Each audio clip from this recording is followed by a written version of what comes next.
আসসালামু আলাইকুম। মমতাজ কুকিং ওয়ার্ল্ডে আপনাদের সকলকে স্বাগতম। আজকে আমি গোবিন্দভোগ চাল দিয়ে পায়েস বানাবো।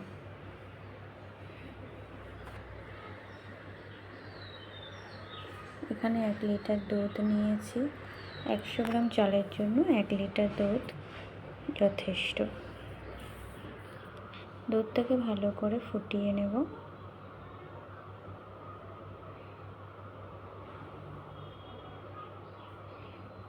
ভালো করে নেড়ে চেড়ে ফুটিয়ে নেব। এবার এখানে আমি চালটাকে ধুয়ে একটু ঘি আর তেজপাতা একটা দিয়ে আমি সেটাকে ভালো করে মাখিয়ে রেখে দেব। এখানে কাজু কিশমিশটা ধুয়ে জলে ভিজিয়ে রেখেছি।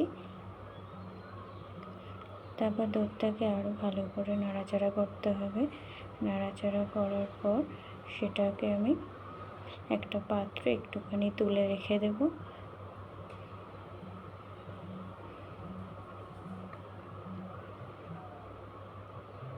ওটাকে আরও এখন ঘন করব।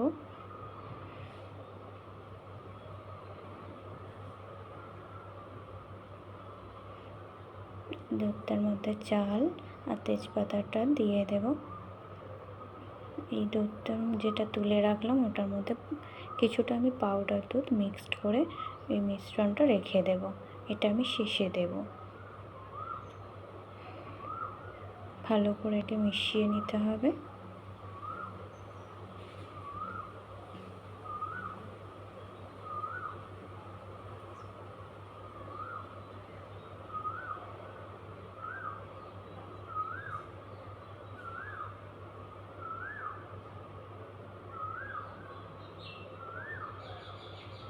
এবার আমি 3টে এলাচটাকে ধুয়ে একটু ফাটিয়ে নিয়েছি, সেটা এর মধ্যে দিয়ে দেব।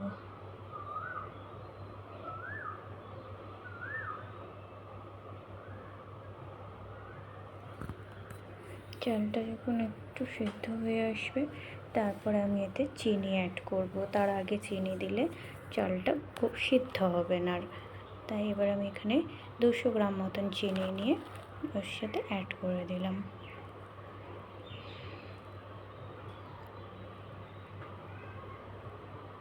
এবার ওই যে দুধটা আমি রেখে দিয়েছিলাম সেটা এবার দিয়ে দেব। এবার ভালো করে নাড়াচাড়া করে নেব। এখানে আমি কাজু কিশমিশটা একটু ঘি দিয়ে ভেজে রেখে দেব।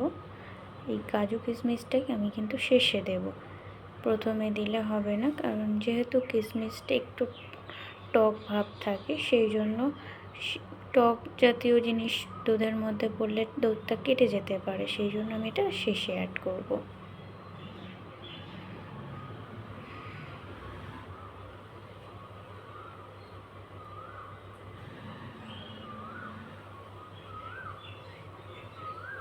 কাজু কিশমিশটা একটা পাত্রে তুলে নিয়েছি। এবার কাজু কিশমিশটাকে আমি এবার আমার এটা হয়ে এসেছে, এর মধ্যে অ্যাড করে দেব।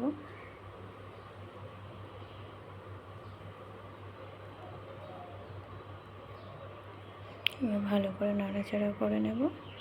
ব্যাস, আমার এটা রেডি।